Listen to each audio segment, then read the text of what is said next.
रणधुमाळी सुरू आहे. गडचांदूर नगर परिषदची ही जी खरी निवडणूक आणि ह्या निवडणुकीमध्ये जन लोकांच्या समस्या आणि त्या समस्या सोडवण्यासाठी तगडे उमेदवार संपूर्ण शहरामध्ये मैदानामध्ये आहेत. खरं तर जुनी वस्ती म्हणून किंवा प्रभाग क्रमांक 5मध्ये एकंदरीत अनेक उमेदवार आहेत आणि यात राष्ट्रवादी अजित गटाचे विकी मोहन आपल्यासोबत आहेत.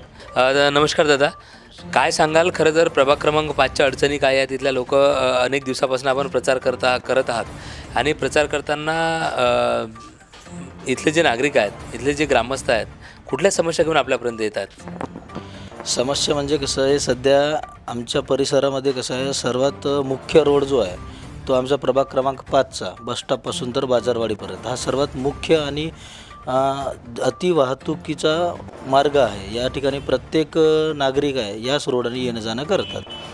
तर यामध्ये समस्या म्हणजे एकतर दोन्ही वस्ती चिपकून असल्यामुळे आणि नगर परिषदने जे नाली आणि रोडचे काम केले ते ट्रॅफिकच्या याच्यातून आणि किंवा जास्त मोठं न करता छोटे छोटे आपले रस्ते केले.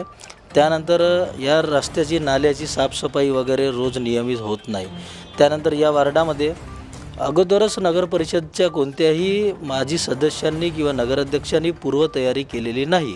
आता तुम्हाला या ठिकाणी कोणाला घरी नळ लागत असेल किंवा पाईपलाईन टाकायची असेल तर रोड फोडल्याशिवाय दुसरा पर्याय नाही.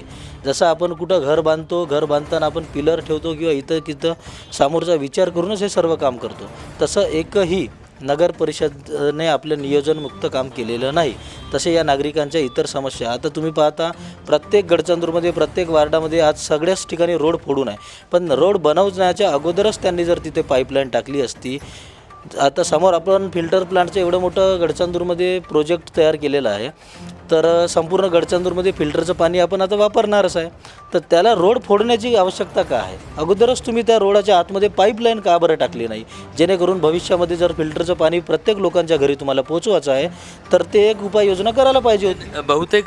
बहुतेक ही जी हा जो समस्या ही जी समस्या आहे ती बहुतेक शहरांमध्ये आहे. मात्र ती फोडल्यानंतर म्हणजे पूर्वरत त्या रोड जो फोडल्यानंतर पाईपलाईन टाकल्यानंतर पूर्वरत रोड नियमित करून द्यायचा त्या ठेकेदाराची जबाबदारी आहे. मात्र ती पूर्ण करण्यात इथले नगरसेवक किंवा इथले राजकीय जे नेते आहेत ते कमी पडतात असं तुम्हाला वाटतं का?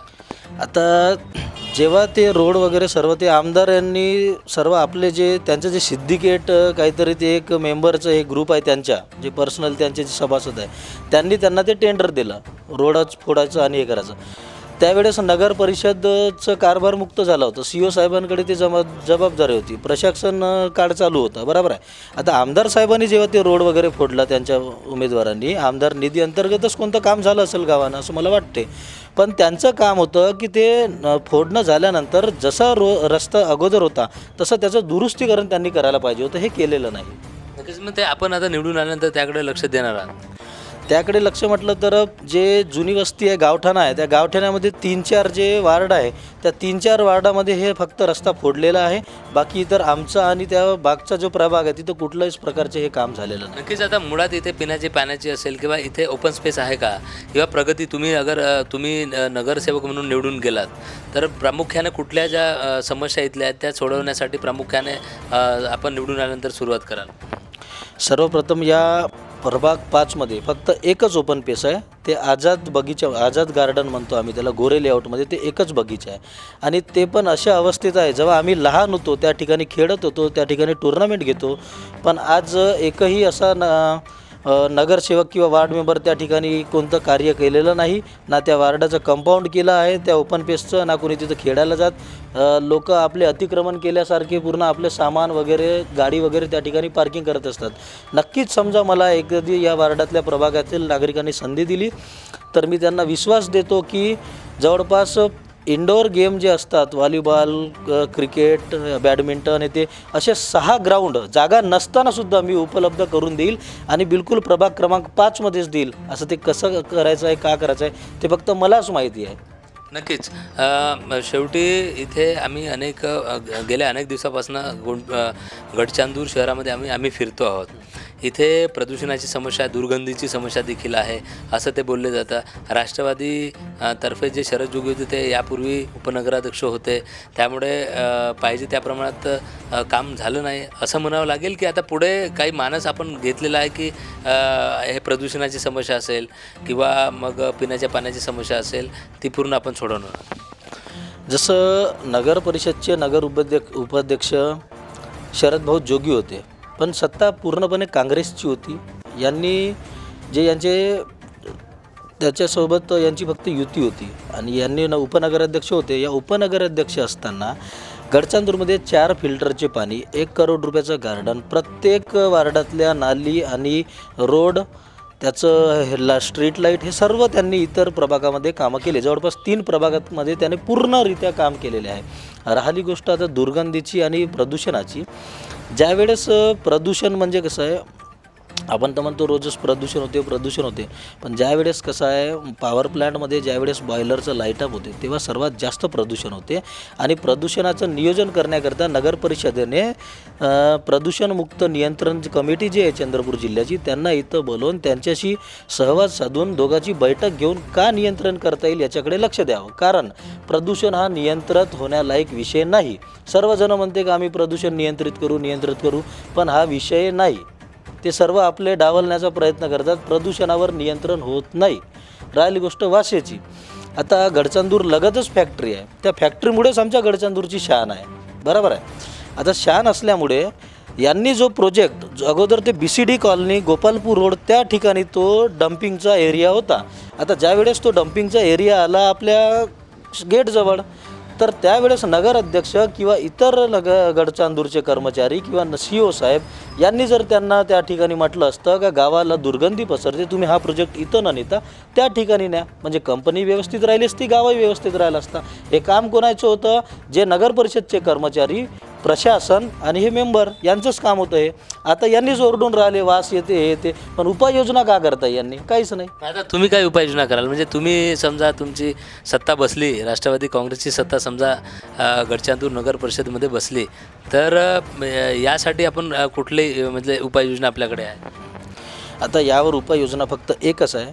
तुम्ही जो कचरा, जो इकडून तिकडून दुर्गंधीवाला कचरा जो येत आहे गावामध्ये, ट्रकच्या माध्यमातून येत आहे, ते ट्रकच्या माध्यमातून न येता डायरेक्ट ट्रेनच्या माध्यमातून जर डम्पिंग यार्डमध्ये गेला, तिथल्या तिथं एक तर लोकांनाही त्याची दुर्गंध जाणार नाही, पुरा गावातही वास पसरणार नाही. आणि त्यांनी काय केलं आहे, पुन्हा सेंटेड जर एका टँकमध्ये सेंट टाकून पूर्ण फवारा केलेला आहे. दिवसभर ते फवारा होत राहील कंपनीचा, म्हणजे रोड जो आहे, रोडावर असा कोणत्याही प्रकारची दुर्गंधी येणार नाही. आणि रेल्वेने जर तुम्ही तो डम्पिंग यार्डमध्ये जर डायरेक्ट डंप केलं तर कोणालाही त्याचा त्रास होणार नाही. हे एक उपाययोजना आहे. नक्कीच. शेवट विखेदादा, खरं तर आता निवडणुकीचा प्रचार संपण्याच्या मार्गावर आहे. 2 तारखेला मतदान आहे आणि 3 तारखेला मतमोजणी आहे. आपलं गेल्या अनेक दिवसापासून प्रचार होतो आहे. उद्या तुमचं नशीब आजमावण्याचा शेवटचा दिवस आहे. मग आता समस्त प्रभाग क्रमांक 5मधल्या जनतेला किंवा मतदारांना किंवा गडचांदूरच्या शहरांना आपण काय आश्वस्त करणार आहात? आपण काय आव्हान करणार आहात?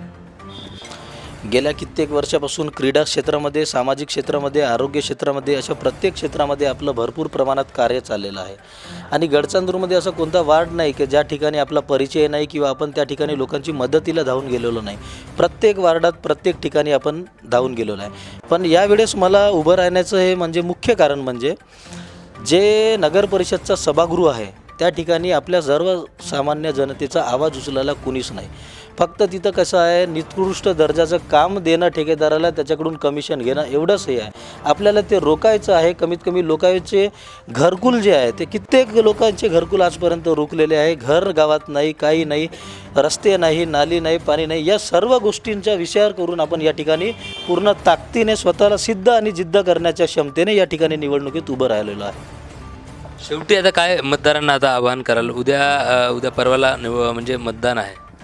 मतदारांना मी हेच आवाहन करणार की जो सक्षम आहे, जो खरंच तुमच्यासाठी लढणार आणि तुमचं भविष्यात नेतृत्व करणार, या वार्डाचा उद्धार करणार, अशाच लोकांना तुम्ही निवडून द्या.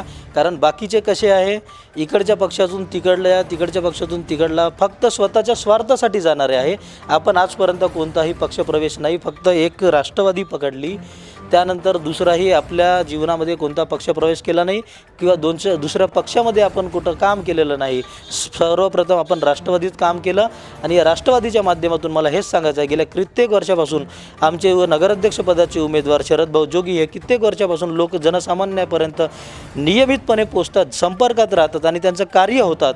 त्यामुळे आम्ही या ठिकाणी पुऱ्या ताकदीने आणि ज्या राष्ट्रवादी पक्षामध्ये आज जसं गडचंदूर निवडणूक आहे तर सर्वच पक्षामध्ये पैसेवाल्यांकडे जास्त भर दिला गेलेला आहे. प्रत्येक उमेदवार पैशाची ताकद दाखवून राहिले आहे.